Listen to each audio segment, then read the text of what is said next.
significant drop. And of course, around here, we have some amazing sites, such as the Mount of Beatitudes, the Sermon on the Mount. This is where the Jordan River comes out of the Sea of Galilee, the baptism site. This is the Church of the Primacy of Peter, right on the shores of the Sea of Galilee, of the Kinneret. If you haven't been to all of these sites, we could spend about an hour on each of these churches and locations. So we're just giving a taste right now. We are going to visit here in Capernaum. This is a resident that you see a lot in Israel if you haven't been. We have a lot of cats, and these are feral cats. They run around, but Capernaum, the town of Jesus, we'll be visiting there. And without further ado, let's land our spaceship, Google Earth, and let's see where we have started here. So we're going to start in our sister city in Tiberias. Is it sister city or just partnership or both? Sister? Okay. So Tiberias is an interesting place. It's this is from up above. This is still part of, this is called Tiberias Elite, Upper Tiberias. And we're right on the main road coming down to the shores of the Sea of Galilee, the Golan Heights on the other side. And again, when you talk about, I know for many people who read about the Sea of Galilee, you imagine something huge where there's storms and the boats and the fishermen. And the storms and the boats and the fishermen are definitely true, but it's a small lake, as you can see. You can see both to the other side. So not really a huge lake, but in the Bible, we know that things are bigger than they really are. The mountains are really small hills, and the lakes are a little smaller, but that's okay. We're still amazing stories. Up here, by the way, is the city of Tzfat. That's one of the highest cities in Israel, about 850 meters above sea level, 2,400 feet. So let's visit in Tiberias a little bit. There's a lot of history in here. One of the interesting things is that Tiberias, while later on becomes a very important city in Judaism, was not created as a Jewish city. It was created by one of the sons of King Herod, Herod the Great, that made his capital here by the Sea of Galilee, and he names the city after his patron, the Roman Emperor Tiberias, that is his patron in Rome, and Herod Jr., they were all, four of them were called Herod something. I always confuse them. I think it's Herod Antipas, but I might be mistaken. So as a Roman city, it has all of the makings of a Roman city. The main example is the Roman theater that, unfortunately, and this is a real miss that I think is slowly being corrected, that the area of Tiberias has some amazing Roman ruins. This is one of them. As you can see, it's not excavated almost at all. A Roman theater with all of the Roman makings right on the shores. If you've been to Tiberias, we're by Chof Gai, sorry, this is sort of south of the city itself. And there's some excellent Roman ruins over here from the time of Herod Antipas, who's building this city as a Roman city. What's interesting about this Roman city, and I wanted to see, no, they don't have that. What's interesting about it is that Tiberias is not mentioned in the Christian Bible, not mentioned in the New Testament at all. But there are researchers that believe that this is the entrance to the city, the Roman period, and later on Crusader, and that perhaps the masons or the workers for this city came from the Jewish villages nearby. Tiberias was created out of a small village made into a city, and the Jewish settlements of the time were north of the city along the shores of the Sea of Galilee. And maybe Jesus and the disciples were here to build part of the city. The time period fits. And as you know, Jesus was an apprentice of his father Joseph, who was not a carpenter, as many of the stories like to say. He wasn't building tables and chairs, but rather He was more something that's called a tetrarch, which is really more like a building engineer, someone who really supervises the construction of different structures. You can see some of the stronghold, two towers over here, and this is literally, here's the second tower, the gates, the entrance to Tiberias. There's of course a moat. The moat is from the Crusader period. They built moats everywhere. What's the problem with moats in the land of Israel? You don't have a lot of water to waste and put in the moat. So in the most cases, these moats remain dry. I actually wanted to show you in Tiberias some of the pictures. And my favorite, of course, is a park that my kids like to go to. There's plenty of water parks.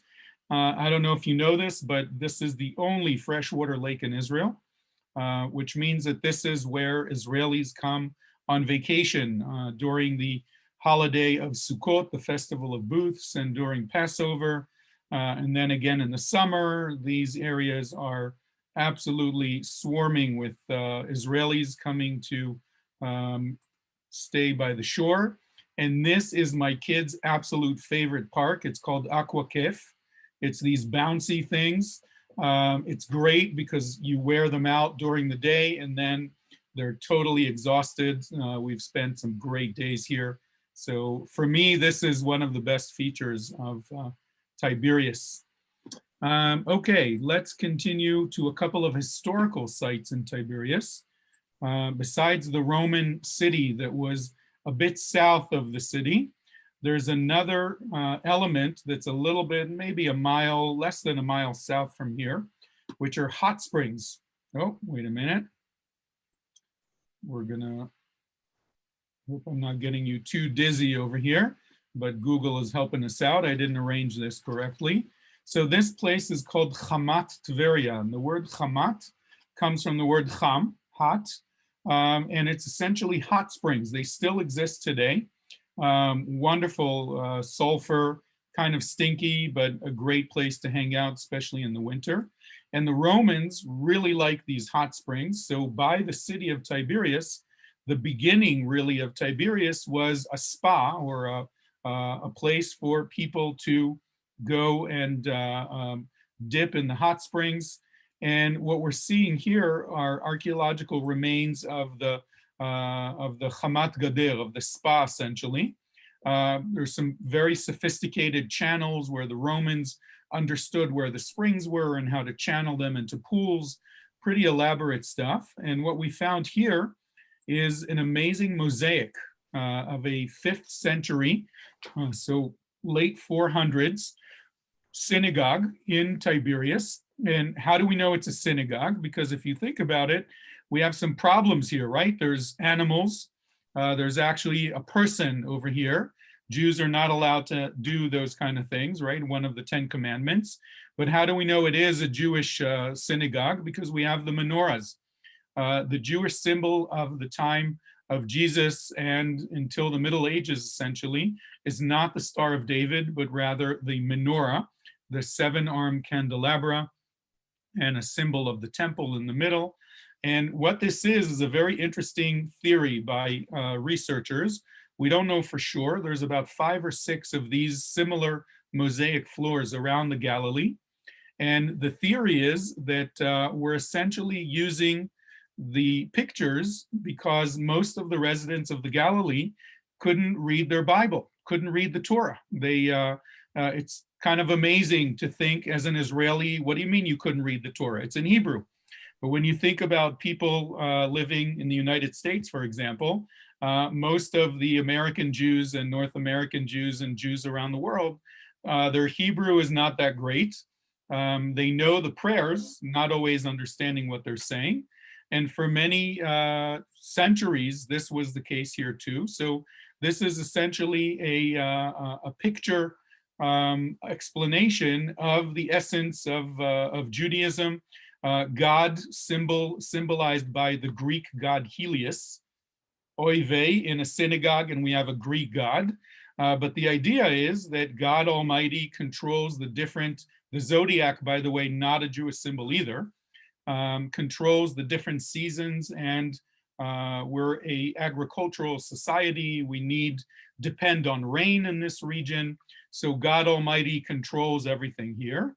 And God, with the covenant created with Abraham, has basically promised the Jewish people that the temple will be rebuilt once again in Jerusalem, symbolized by a temple and the two menorahs. Actually, it's one menorah in the story, but that's the general idea.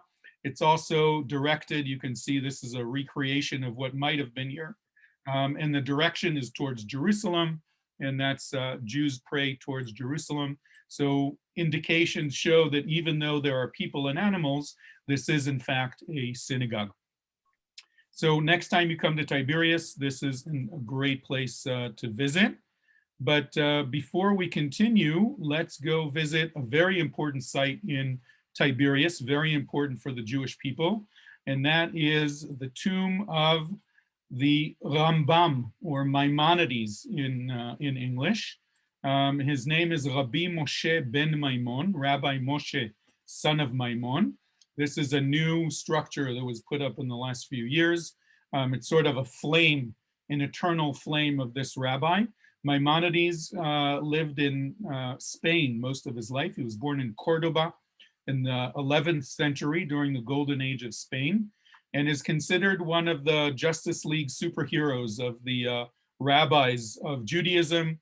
A lot of what we do today is based on his understanding of the Torah and everything that he taught. And in fact, on his tomb, I'm assuming you don't read Hebrew, but you'll have to take my word for it. It says here, this is the marker of where he's buried. He was a Zionist, as odd as that may sound in the 11th century, but he understood that when the Jews were starting to be driven out from Spain already during the 1200s and eventually, finally in 1492, he started moving towards the Muslim world, settled in Cairo for a long time, and eventually came to Tiberias, which is where he died, and he wanted to be buried in the Holy Land. Tiberias at that point was one of the important cities of Judaism. So this marker says, Mi Moshe ad Moshe, lo kam ke Moshe. From Moses, the big shot, the Moses, until this Moses, there was no other Moses that ever stood up for the Jewish people. In other words, think about this. His followers are comparing him to the Moses, the big shot that we have in the Tanakh, just to show you how important and how his followers felt that he was such an important personality. So from Moses until Moses, there wasn't anyone who was as great as Moshe Rabbeinu, Moses, one of our ancestors, one of our patriarchs, as we call him. Okay, this we already saw, and now we'll continue. I'll stop the map for a minute just to show you. This is the outskirts of Tiberias. We're continuing along the Sea of Galilee with our very cool Google Earth. We're continuing to this area, which is essentially the area that is very, very important for the Christian world. From Magdala, or Migdal, the town where Mary Magdalene comes from, and more about that very soon, to the village of Capernaum, or Kfar Nahum. This entire area is really the most important site for Christian pilgrims in this region. So let's land in Capernaum. Amy, יכולה להביא לי את הטלפון שאני רואה מה השעה? I forgot to bring my phone over so that I have indication of time, because I could speak until tomorrow. Okay, so we are in Magdala, or Migdal, which is the town where Mary Magdalene is from. But more importantly, Migdal, unlike Tiberias, who was the Gentile center of the region, Migdal was the biggest city. And when I say city, we're not talking about, Tulsa, Oklahoma, or Oklahoma City. We're talking about maybe 10,000 people at most, probably less than that. but it was the largest village town in this area that was very important because of one very important reason. It was the market for all of the fish that were fish out of the lake. And as we know, many of the stories of the Bible, many of the stories of the New Testament, the Christian Bible, talk about Jesus and the disciples who were fishermen. Lots of connections to fishing. And all of the villages, Capernaum, Chorazim, Bethsaida, other villages around this area would bring their fish to the market in Migdal. And how do we know that there was a fish market over here? Because over here we found essentially stalls or small shops with little pools that we assume were just like at Red Lobster, when you can say, oh, I want that one. There was a pool there with the fish swimming inside that people could actually choose live fish. And we found lots of evidence of salting.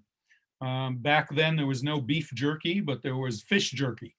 There was salting of the fish, and that would allow the fish to, or that fish jerky essentially to survive for a few months. It was what they would take on voyages and so on.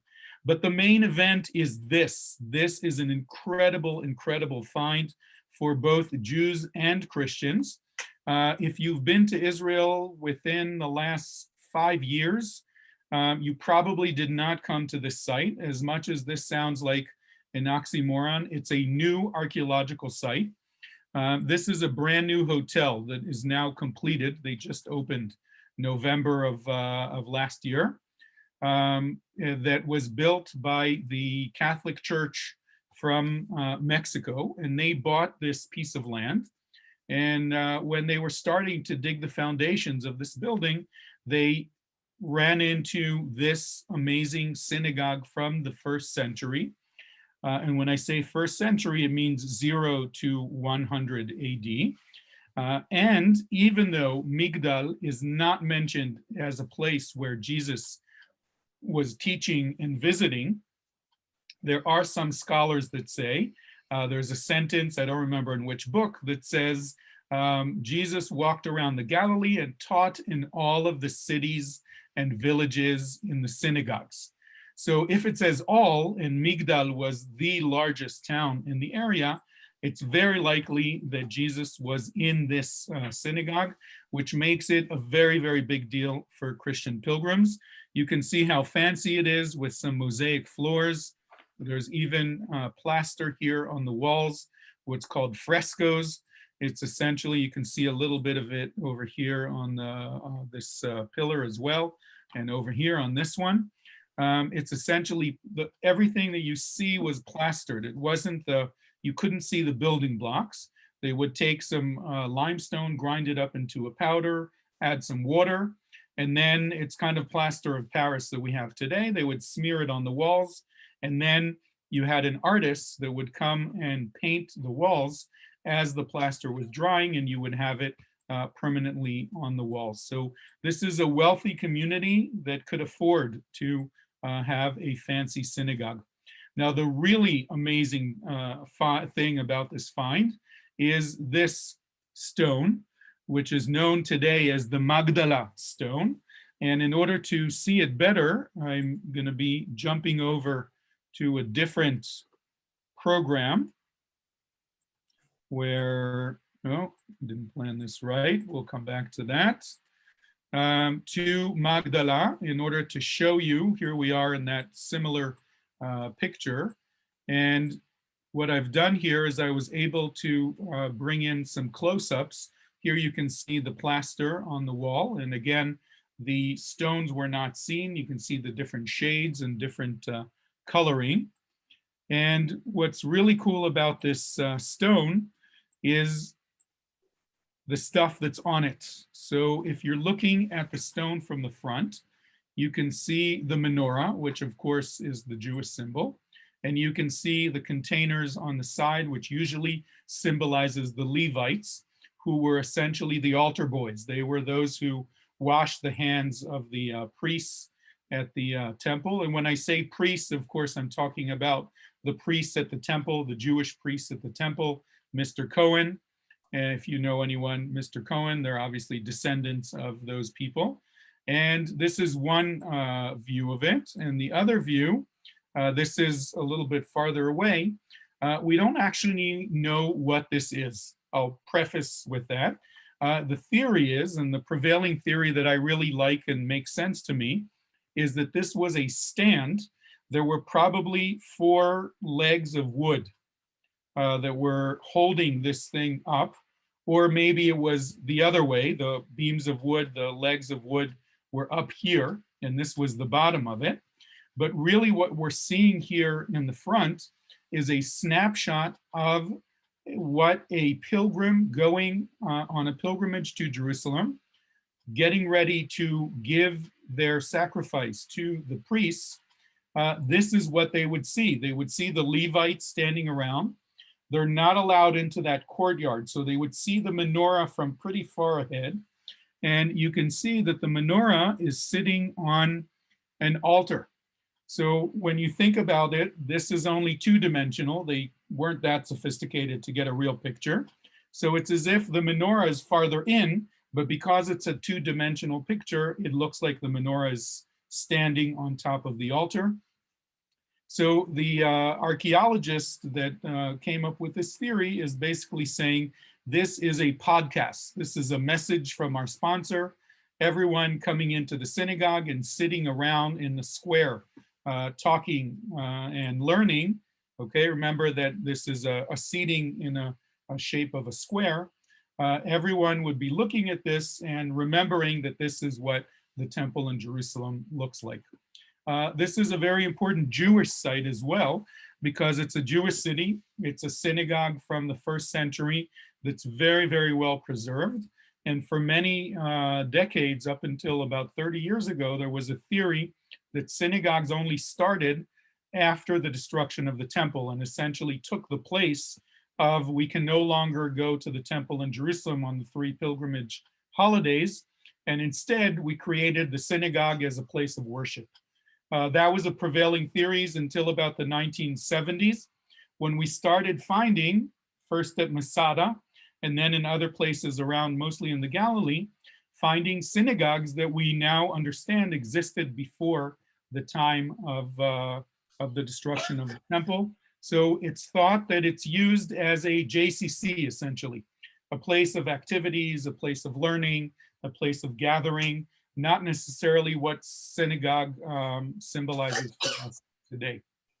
Okay, we're on a roll here. Everyone okay? Let's stop for a minute if there are any questions. If not, we'll continue to Kfar Nahum or Capernaum, the town of Jesus. Debbie and Chen, you can see if there are any questions. We're okay? All right, there will be time at the end for questions. So we're continuing a little bit farther down the coast to really the highlight of tourists and pilgrims coming to this area, because this is Kfar Nahum. It's named after, to be honest, we don't know the actual name, where it comes from. Maybe the prophet Nahum. It's not pronounced that way in English, and I always forget how you guys pronounce it. Nahum or something like that, N-A-C-H-U-M. By the way, the word Nahum means comforting, which is an interesting connection when you think about the town where Jesus lived and performed a lot of his miracles. So maybe Nahum lived here, maybe Nahum is buried around here, but this is a village, a fisherman's village, and many of the things that we can see here are some really cool excavations and a very impressive synagogue, this white structure over here, which we'll visit very soon, from the 600s AD. So we know that this is a synagogue that's later than the one we saw in Tiberias, and decorated in a very different way. There's no mosaics, but rather a very fancy cathedral style building. But the highlight of this place is, and we'll see a few of the pictures, here's the synagogue. We'll go in here very soon. These columns were fell down, but the Parks Authority stood them back up. This was a lintel that was added. It was part of the top here, so it was added later on. But again, it was put back there to give us an idea of what this place looked like. Notice that most of the village is not made out of the limestone, but rather from the darker color basalt, which is the local stone around here. And this is the most important thing that was found. And this is a Byzantine church. Who are the Byzantines? Let's go back a little bit. Jesus is crucified around 29 to 31, but Christians and Jews at the time are not allowed to practice openly. The Romans are not allowing it. So they're persecuted. They're not allowed to show their religion. Only in 325, so 300 years later, Constantine, the Roman emperor, converts the Roman Empire into Christianity. It becomes the official religion. And then all of a sudden, Christianity is openly allowed. His mother, Helena, Saint Helen, comes to the Holy Land immediately after, around the late 320s, and she identifies many of the locations where the miracles and stories of Jesus took place. And when she comes to Capernaum, Kfar Nahum, she identifies the location of the house of Peter the fisherman. Okay, here's a statue of Peter. And in a minute, I'll talk about how do we know that it is in fact the house of Peter the fisherman. By the way, the city of Tiberias is on this slope over here in the background. How do we know this is Peter? First of all, because it says on the statue. But the other thing is there's a lot of symbolism in Christian art. He's holding the key to the gates of heaven. He's got a staff which symbolize him as a leader. In the Catholic Church, Peter is considered the first pope, the first keeper of the church. And it's a little hard to see, but there's actually a fish down here, again, symbolizing the fisherman. And of course, the most famous quote from Matthew that Jesus says to Simon, son of Jonah. He says to him, Simon, son of Jonah, you are the rock on top of which I will build my church. And the word rock in Greek, which the New Testament was written in Greek, the word rock is Petros. And from that point on, he's known as Simon Peter in the New Testament in the Christian Bible. So let's go back to how do we know that this is the house of Peter?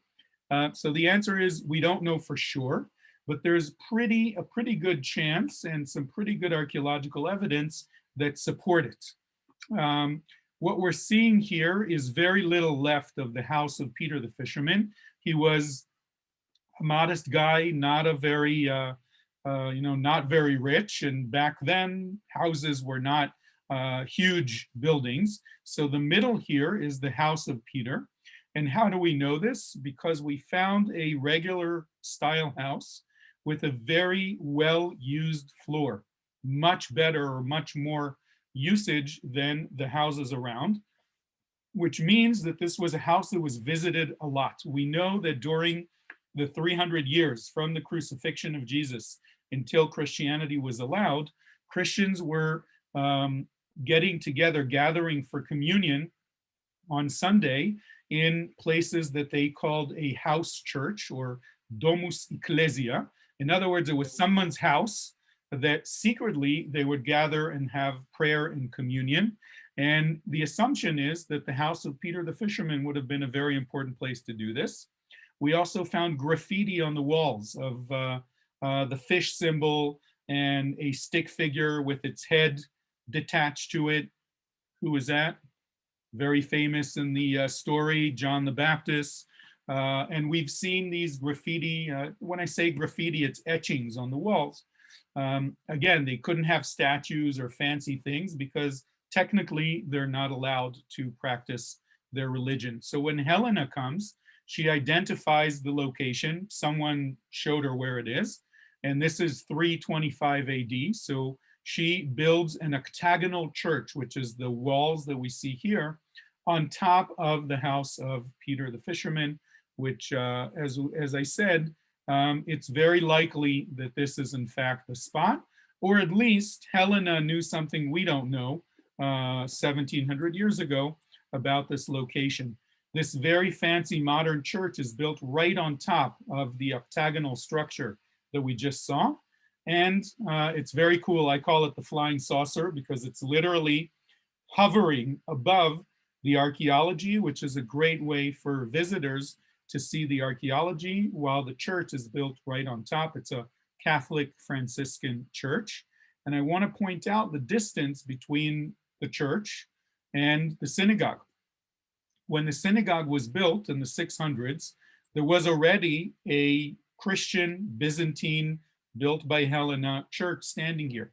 And the fact that we're in downtown Capernaum and a big fancy synagogue next to a big fancy church means that Jews and Christians got along, that we understood each other, we related to each other in many different ways.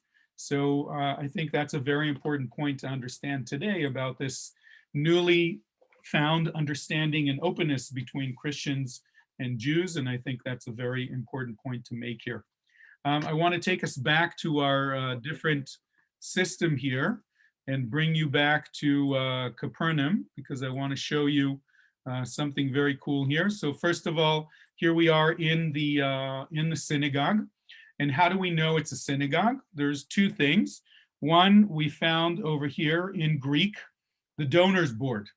And on the donors board, it says, so-and-so, I never remember his name, that grew up in this community, lives in Sidon, a city on the Lebanese coast, donated the money for this wonderful synagogue. So it says it. The other thing is what we don't see. What do we don't see? We don't see any statues. We don't see any animals or people engravings. I'll show you very soon on the side here. They have a display of what the top would have looked like with all of the decorations and carvings. So we'll see that in a moment. There's Jewish symbols in there, of course.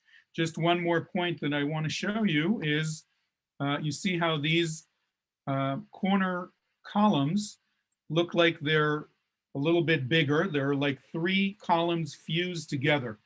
And that leads researchers to believe that this building probably had a second floor. So it was a cathedral with a top floor.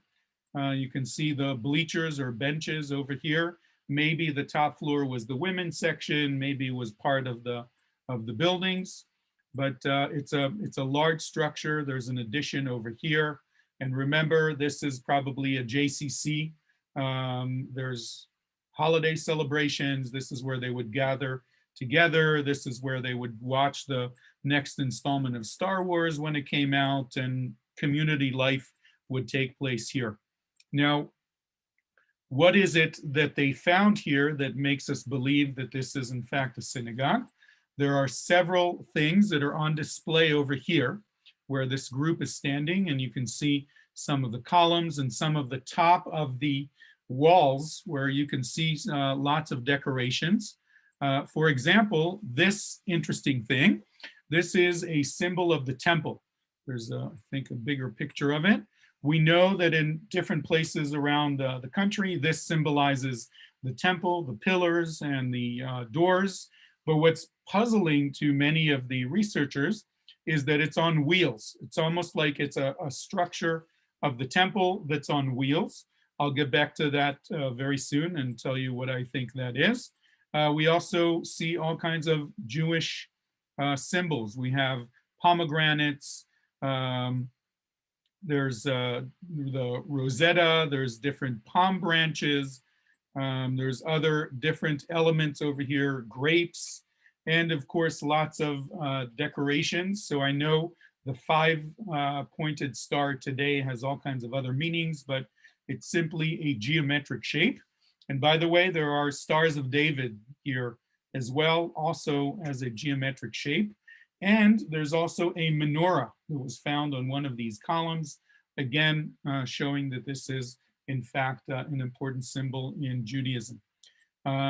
Excellent. So the theory about this is that it was actually the structure that we saw was used more as a JCC rather than a place of prayer, and that the ark with the Torah scroll in it was rolled in and out when they needed it during the holiday.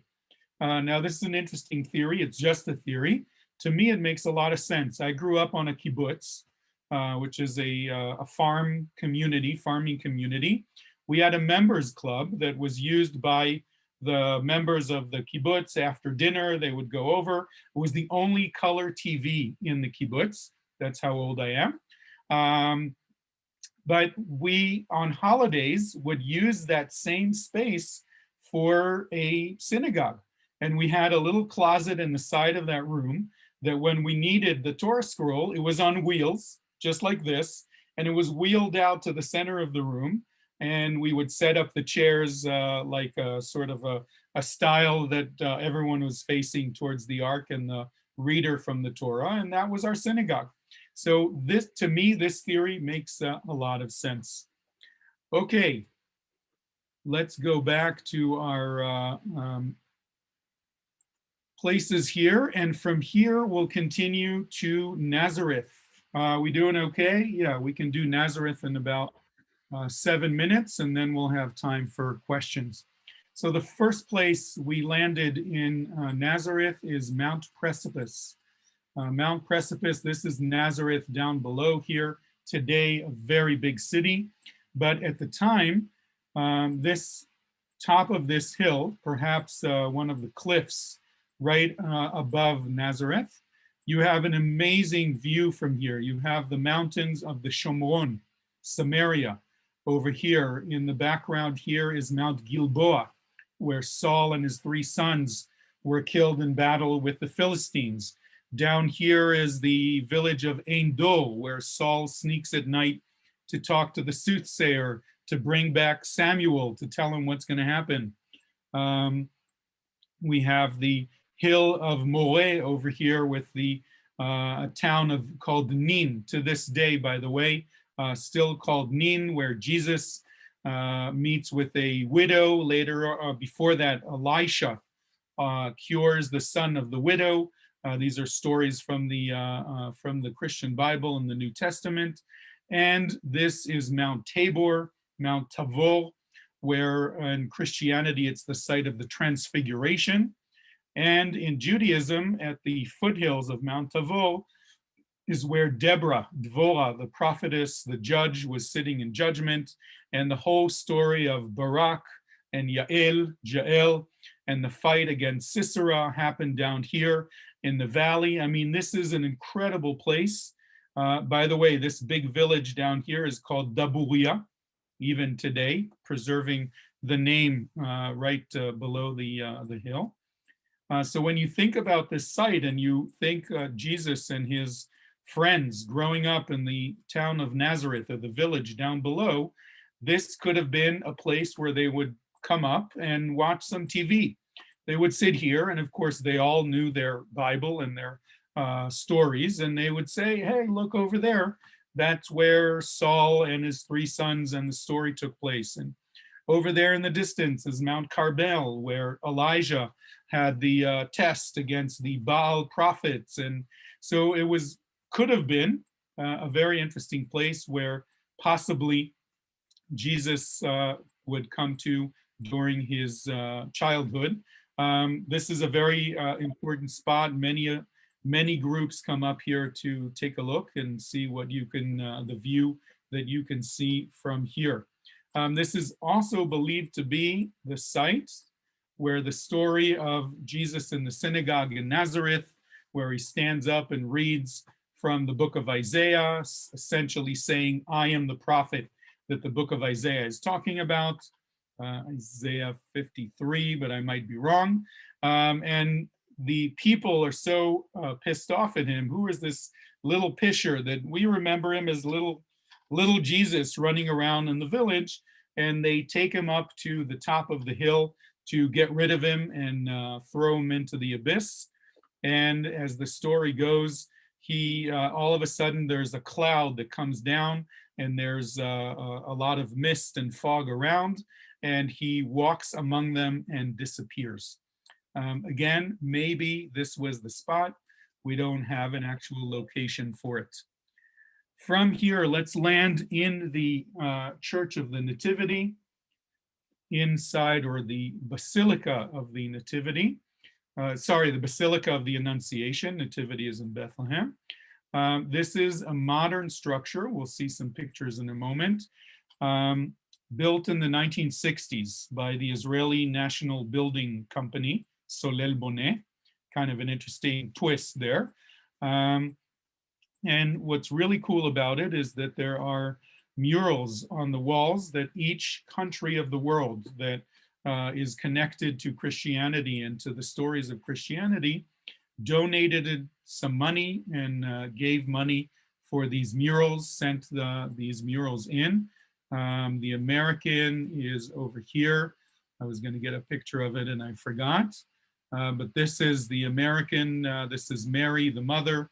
The church itself is dedicated to Mary, the mother. And we're standing right above the original church. We'll go down in a minute and see what's down here. This is the modern 1960s church. And it's designed to look like a ship.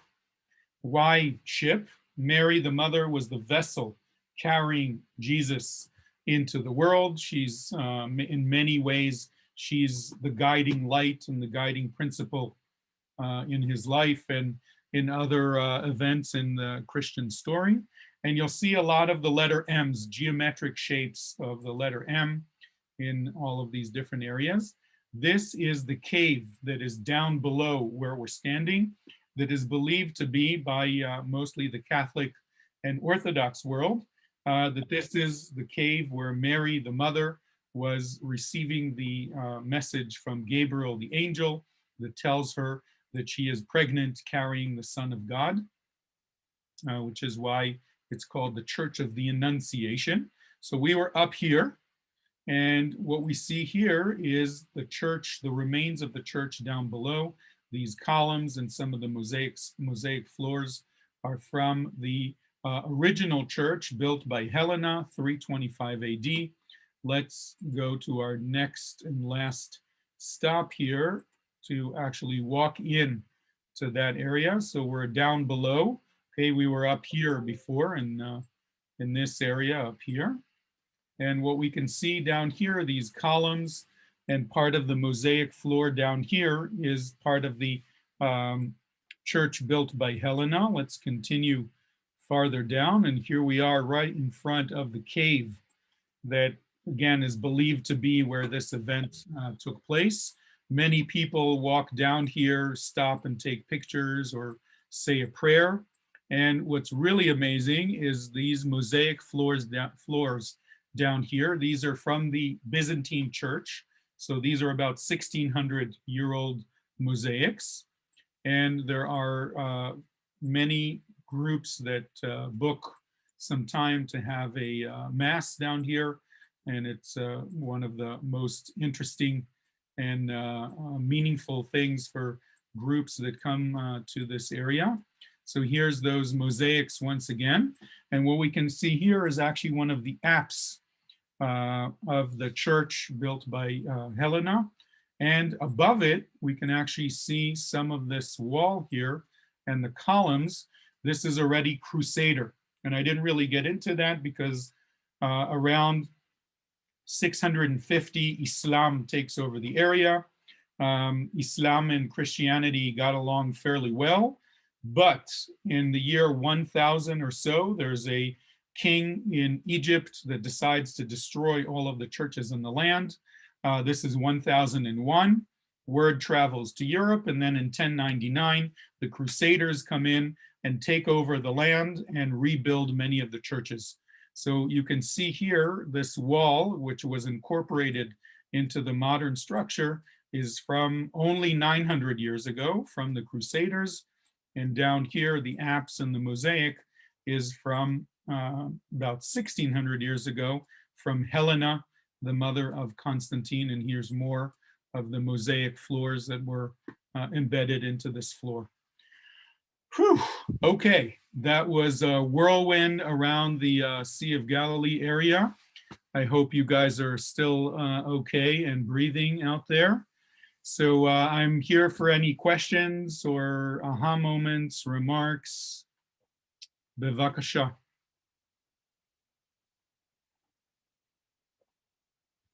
You have to unmute yourself if you have a question.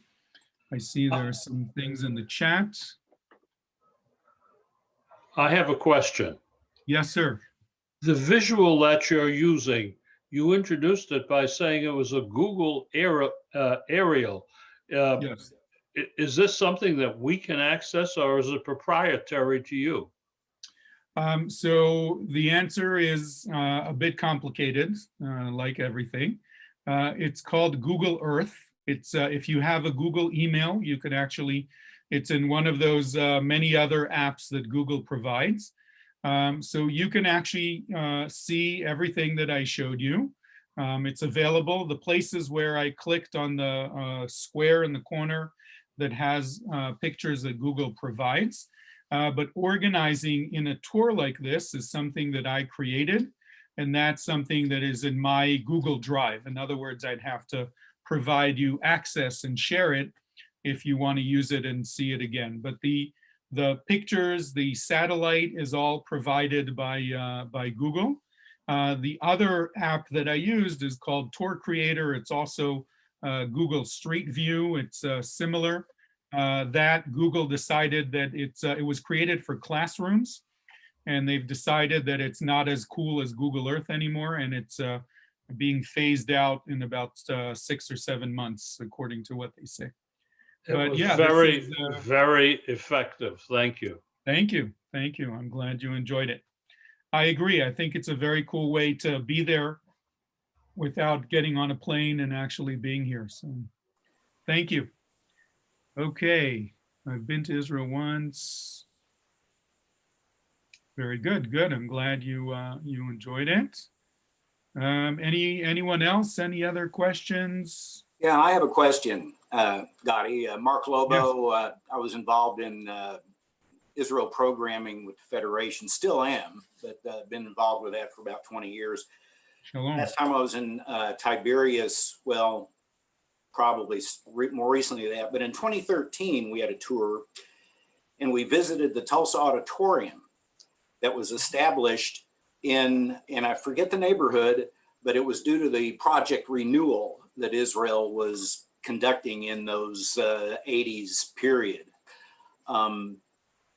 Anyway, it's been 18 years almost since I've been in that auditorium with a group from Tulsa. And I wonder, what's the status of it now? What's the status of that area in Tiberias? I have to say, I really don't know. Well, have you been to the Tulsa Auditorium? I have not. No, I've been to Tiberias many times. But I have to remember somehow the neighborhood. It was one of the, gosh, I can't remember the location. I think it was in the south part of Tiberias, and it was kind of a depressed neighborhood. So the southern, from the center of town towards the south, where the archaeology is definitely the more neglected and older part of town. They definitely did a lot of renewing and very important stuff in the center of town where those parts are. I have to say that I've not lived in Tiberias, so I don't know much about that place. I'm sorry to say, but I can look it up, and I have Chen's email. I'll send her a message and let her know if it's in fact still around. Good. Thank you. And thank you for the tour. I mean, you know, I'd be worn out otherwise, but I've just been sitting here watching. It's wonderful. Very good job, Gotti. Thank you. Okay. Toda rabba. Anybody else, my friends? I hope you enjoyed our tour. I tried to give a little bit of everything. And as I said, we could spend another few hours on these sites. There's, of course, the site of the miracle of fishes and loaves and Tabcha and the Mount of Beatitudes, and Tzipori is nearby, which is a Roman city with amazing mosaics. There's some really cool stuff that we can do there. So thank you for the opportunity. I'll turn it back to Chen and Debbie, if there's any wrap-up things to say. I was going to mention the boat that's right on the shore of the Kinneret, that supposedly is from the time of Jesus. Yes. And it's I actually had it in the presentation when I was preparing it, and I wasn't sure if time-wise it would fit in, but that's a very cool story, and I'm sorry I didn't bring it in. But there's a wonderful boat that it's a fishing boat that was found by the two kibbutz members that were walking around on the shores by kibbutz Genosav. And the Sea of Galilee level was very low at that year. And they found a piece of wood that was obviously ancient. And they started digging around, and they found a pretty well intact fishing boat from the time of the Second Temple period, the time of Jesus. So it's nicknamed the Jesus boat. We have no indication that Jesus and the disciples were actually in that boat. But what I like about it is that it gives an amazing visual to people who know the stories and grew up reading the stories of the fishermen. And there's many stories of the disciples of Jesus in the fishing boat. And when you see the size of it, it's like, wow, now I can really understand the distances and the size. I mean, it's the size of, I'd say, a bus, about as wide of a city bus, a little shorter probably, and you could fit maybe 10, 15 people in there with some supplies. So it's a very cool find. And what's really interesting about it is they started digging it out of the mud, and they couldn't, it started falling apart. I mean, it is wood from 2,000 years ago, and they found some kind of foam material that they injected all around it, which made it float. And that fishing boat from 2,000 years ago they floated and sailed it for the first time in 2,000 years since it sunk about 2 miles down the shore to the kibbutz, where it's in a museum today. So it's a very cool story. I should have asked for requests, Debbie. I could have put your favorite sites in there to make sure that we hit all the good spots. So I just want to say that this is the beginning